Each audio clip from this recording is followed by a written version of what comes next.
alim, nabi, rasul, kenapa mereka minta hidayah? Kalau yang jahil sudah, yang baru separuh ilmu sudah, yang sudah berilmu tidak beramal sudah, yang meyakini yang batil sudah. Sekarang kita tanya, kenapa Nabi tetap minta hidayah? Kalau 4 tadi menceritakan tentang diri kita, tapi kalau kemudian yang kelima, kenapa Nabi dan orang-orang soleh yang mengikuti jalan para Nabi, yaitu para sahabat, para tabi'in, dan kita yang berusaha untuk mengikuti mereka, ridwanullah alaihim, kenapa kita masih tetap minta hidayah? Karena belum tentu apa yang antum dapatkan kalau sudah benar itu menjamin antum itu meninggal dalam keadaan itu. Kita apa pernah menjamin bahwasanya kita akan mati husnul khatimah dalam keadaan iman? Siapa yang menggaransi iman kita? Tidak ada. Minta hidayah supaya Allah itu memberikan istiqomah setelah kita dapat ilmu yang benar. Bukankah Allah menunjukkan lembaran-lembaran kehidupan sejarah, banyak orang yang mereka itu bertabur iman di awal kehidupan, tetapi mereka matinya murtad. Bal'am bin Ba'urah, apa kurangnya Bal'am bin Ba'urah? Hidup pada zaman Nabi Musa, di mana doanya dikabulkan oleh Allah setiap waktu-waktu yang sempit dan terdesak. Sampai Malik bin Dinar berkata, "Kana mujabud da'wah fi syada'id." Kalau sudah bicara tentang Bal'am bin Ba'urah, Masya Allah, doanya selalu dikabulkan oleh Allah dalam keadaan genting. Kata Malik bin Dinar rahimahullahu ta'ala ketika menafsirkan surat Al-A'raf 175.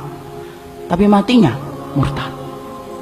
Rajal Unfuah, sahabat Nabi, dipuji oleh Abu Bakar, dipilih oleh Abu Bakar untuk menjadi delegasi sunnah, mendakwahkan kepada Musailamaah al-Kadzdzab, matinya beriman, murtad. Ubaidillah bin Jahsy yang pernah menyelamatkan kehidupan agamanya sampai ke Habasyah, ketika Nabi masih di Mekah, ikut di dalam hijrah yang pertama, hijrah yang kedua ke Habasyah, beriman? Tidak, murtad di Habasyah. Kecintaannya minum khamr menjadikan dia murtad.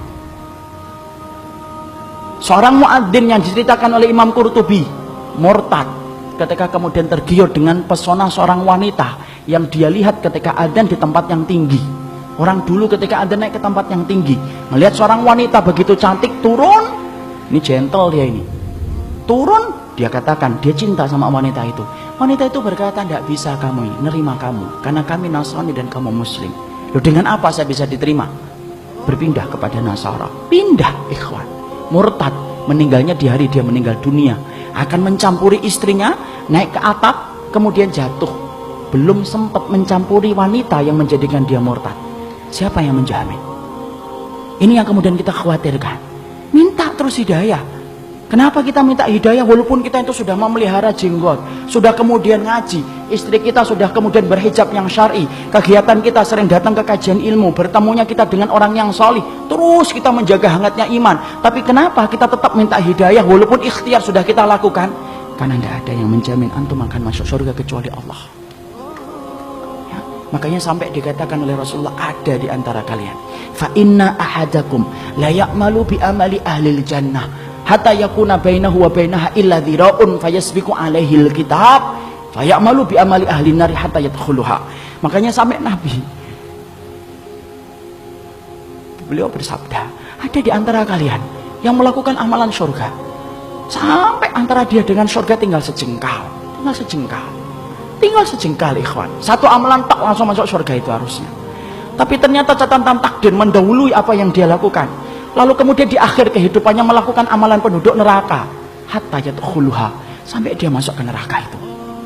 Ada pula yang sebaliknya, fa inna ahadakum la ya'malu bi amali ahlin nar hatta yakuna bainahu wa bainaha illa dhira'un fayasbiqu alaihi alkitab fayamalu bi amali ahlil jannah hatta yadkhuluha.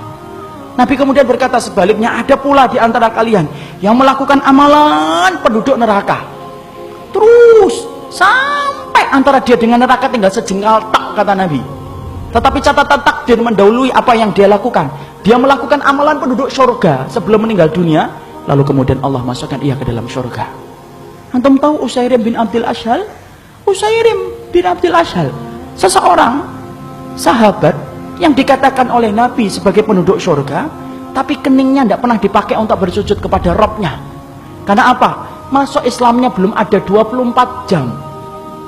Ketika dia masuk Islam mengucapkan syahadat, dia bertanya, sholat? Belum waktunya sholat. Apa yang saya lakukan? Ayo berjuang bersama Rasulullah. Berjuang bersama Rasulullah SAW dan para sahabat.